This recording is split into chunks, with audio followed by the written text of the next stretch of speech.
Alright, so here we are, our second day up in the mountains. Not really sure which mountains these are. It's our second time up in mountains. Last time we were up in the Hiei Mountains, they were a little closer to Kyoto.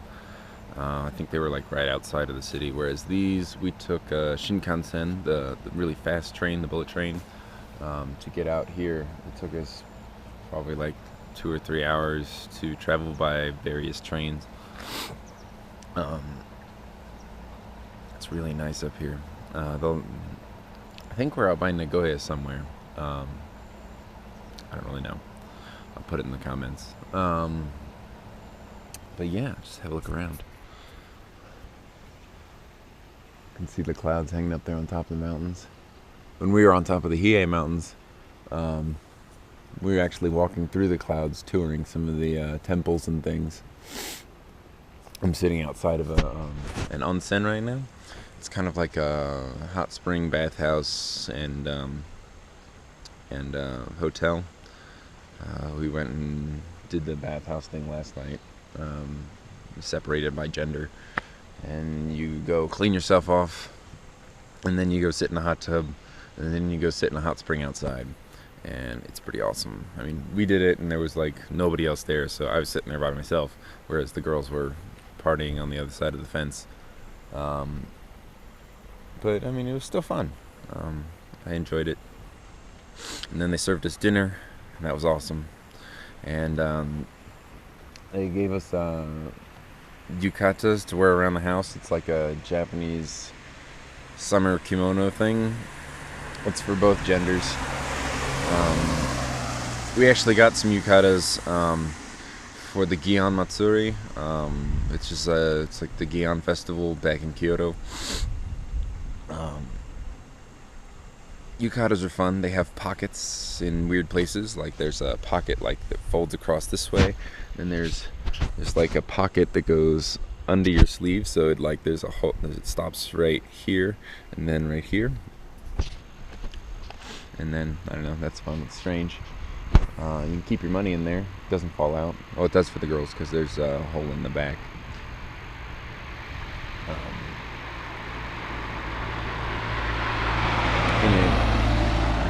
Everything is magical here in Japan. If it doesn't look beautiful, they play music around it. Seriously, like at every single train station, they play different music for each train that comes by and as it's leaving. All the buses play music as they're leaving. I don't know. The crosswalks play music. It's all like little 16-bit. Sounds like really old video game music, and it's just like I don't know. It's different every time. Let's see, what else do we have to talk about? We saw a Harley Davidson motorbike store. That was kind of funny. We just kind of drove past it. We didn't really get a chance to stop and look at it. When we were up in the Hiei Mountains last time, we rode a cable car to get to the top of it. There were two different kinds of cable cars. There was one where it was like just sitting on a rail, and there was a cable pulling it up the mountain. And as you go up the mountain, there's only one track, and then the other car would come down the same track, and in the middle there was kind of like a split where they would simultaneously go up either side of the split and then go back. And that was kind of weird because it only lasted for like 30 yards maybe. And so like you're kind of like looking at the other train like like the whole way up there. In the temples up in the Hiei Mountains, it was kind of neat because they did this thing where they've had the same fire burning on their candles for like hundreds of years. Like they lit the first candle, and then they'd light the next one and the next one and the next one off that same candle. I guess they haven't put it out. It's kind of like the Vestal Virgins from Rome. I think Yuko, our teacher, was saying that that at one point the temple in the Hiei Mountains burned down, and they had previously like given the flame to other temples down in Kyoto. And so when they rebuilt the temple, they brought the flame back up. So it was like still the same flame from the very first temple. Somebody's late for school or something. Giving a run. As you can see, that's the highway we came in on. See a little tiny car up there. Little tiny car.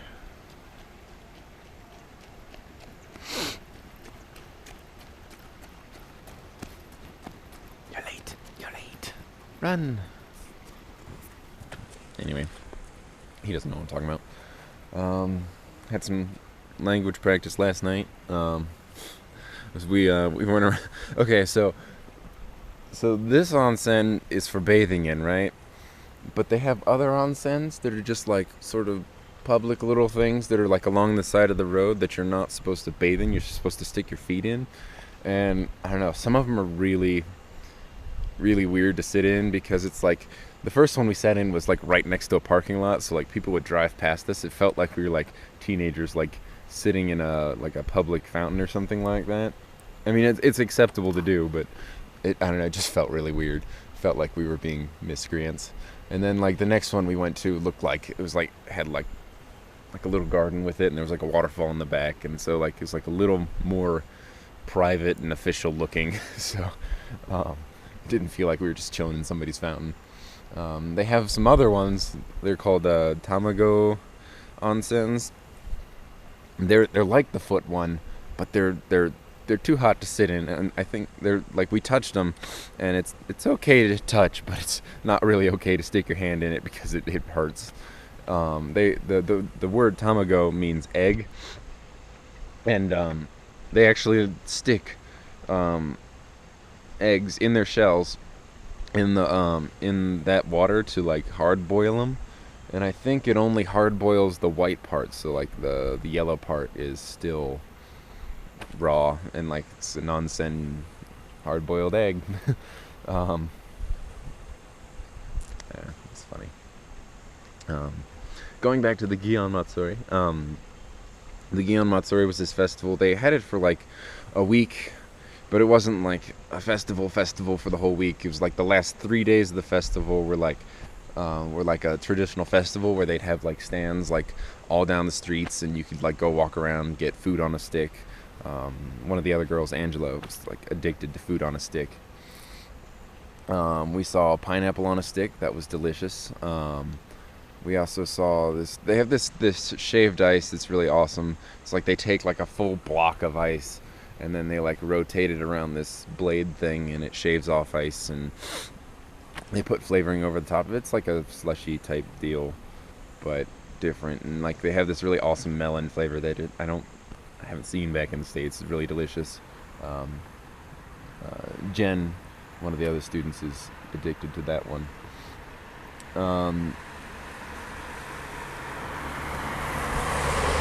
Lonesome little car. And so on the last day of the festival, they have these huge carts. I think they're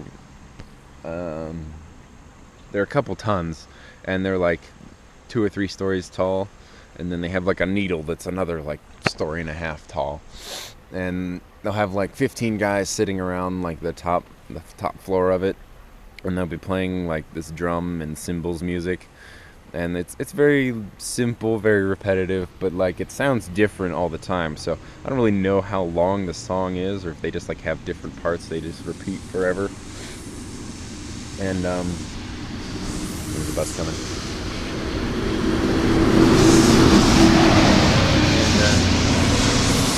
So yeah, they take these carts, and while these guys are playing on top of them, they'll have like 30 or 40 guys like pulling the cart by rope down the street, and they have wooden wheels, right? And it's just a straight axle. There's no like turning mechanism. So what they'll do is when they get to another like main street corner, they'll stop the cart for a minute, and they'll put down these bamboo slats, and then they'll like sort of pull the float at an angle, so it'll like rotate the whole thing. Sometimes it doesn't look very safe. Kind of wobbles a lot, but none of them fell down. So I mean, that was good.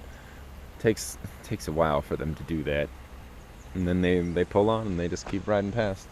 On the first float though, like one of the things for like the primary float is that they have this kid that I don't know how they select him, but I think he's like 9 years old or something like that. And for the 3 days leading up to the the wagon cart pole. He's supposed to be a representation of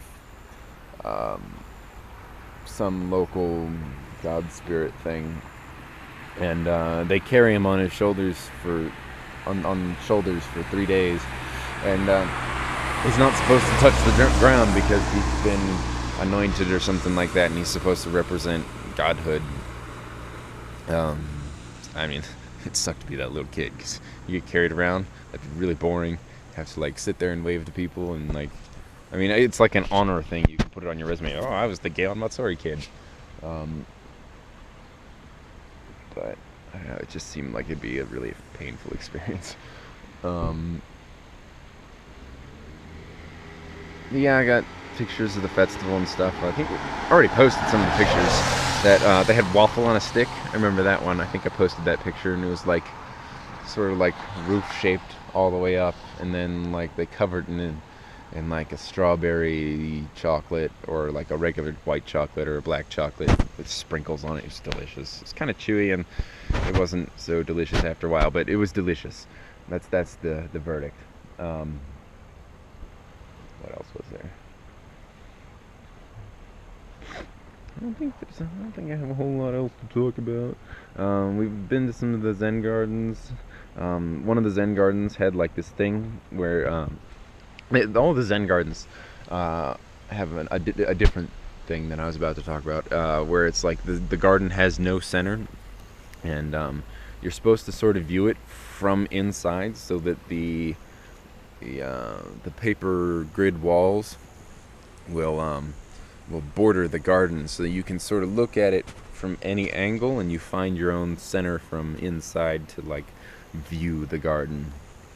We went to a temple where a guy explained to us how to do zazen. I mean, I've already done zazen, but it was still interesting to hear him talk.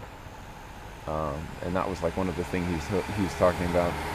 And he was saying that because they're like a floor civilization, like before they were westernized around the World War period, they did all their art so that you'd view it from sitting on the floor. So like they have these like walls that are like gilded with gold, and then they'd paint over the top of them, and so like you see most of the gold is shining, and then you're supposed to kind of see it in dim light because they didn't have like inside lighting besides candles. And so I don't know, it's really neat, like, because like you're supposed it looked different when you viewed it from the floor than when you viewed it from standing up. And like the stone lanterns that you see, like he was saying that like it's sort of an indicator whether or not you're supposed to see it from standing up or sitting down, based on how tall the lantern is. If it's like closer to your height, then you're supposed to see it from standing up, or if it's closer to your knees, then you're supposed to see it from sitting down. And then we also went to go see this lady who taught us to do the tea ceremony. That was really cool. The way she did it was like very similar to doing martial art forms. It's very like precise way of doing things. You like listen for certain sounds, and if you do certain actions, you wait for a certain amount of time during certain actions.